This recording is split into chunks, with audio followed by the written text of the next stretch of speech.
ഒരു ഹിന്ദു MLA ഇടതും വലതും നിർത്തിയിട്ടില്ല. അന്തർദേശീയ തീർത്ഥാടന കേന്ദ്രമാണ് ഗുരുവായൂർ. എന്തുകൊണ്ടൊരു ഹിന്ദു MLA ഇല്ല? When a candidate asks why is there no Hindu MLA in Guruvayur, it may sound like a simple political question. Kerala BJP Vice President and Guruvayur candidate B. Gopalakrishnan went a step ahead and said even more problematic things.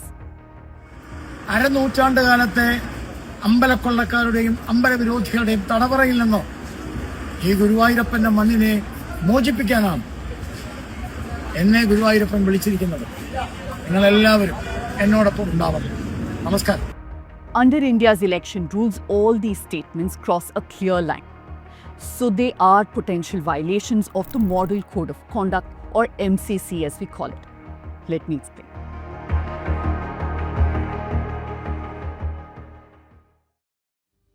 An MLA represents everyone in a constituency, not just one faith.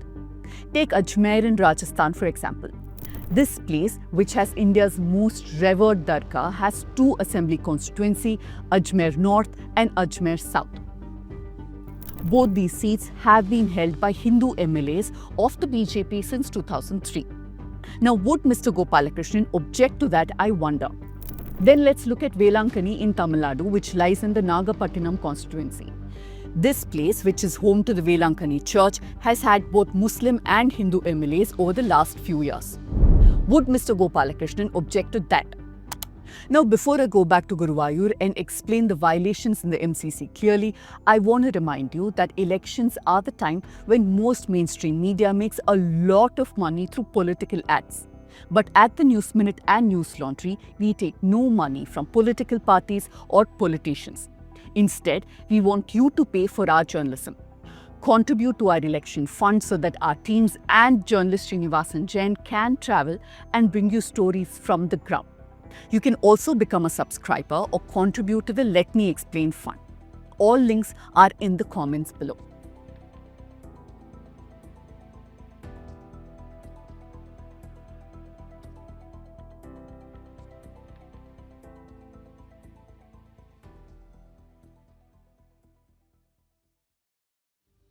Now back to Guruvayur. Yes, it is home to the famous Guruvayur Sri Krishna temple. Yes, it has a high Muslim population, roughly 49 to 50% according to the 2011 census. The Guruvayur seat has been held by the CPIM in the last 4 elections. Before that, the IUML, or the Indian Union Muslim League, and the Congress have won there. Since 1967, Muslim MLAs have represented this particular seat. So Mr. Gopalakrishnan may argue that he is merely stating facts. But it is his intent that is questionable. Because like I said, elections in India are not about correcting religious representation seat by seat. They are about citizens choosing representatives for governance. Parties field candidates who are likely to win or likely to get more votes from the dominant community in a region. And the BJP is no exception. Now to the Model Code of Conduct. It is a set of rules that candidates and parties have to follow from the day elections are announced.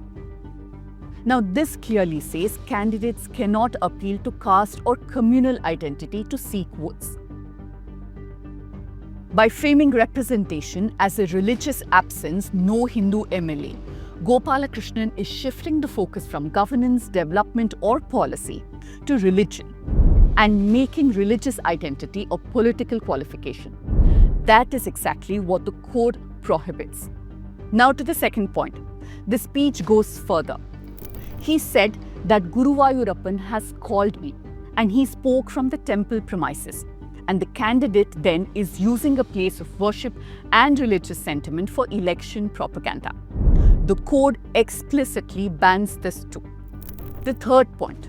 Phrases like temple thieves, anti-temple people are not policy criticism. They paint political opponents as enemies of a religion, which can create division between communities. Again, the MCC bars statements that can aggravate tensions or promote hatred. Complaints have been filed against the BJP candidate with the police and the Election Commission. We needn't wait with bated breath, considering no action was taken when his bosses made communal statements in 2024 ahead of the Lok Sabha elections. But still, in a democracy, one should never stop asking the relevant questions.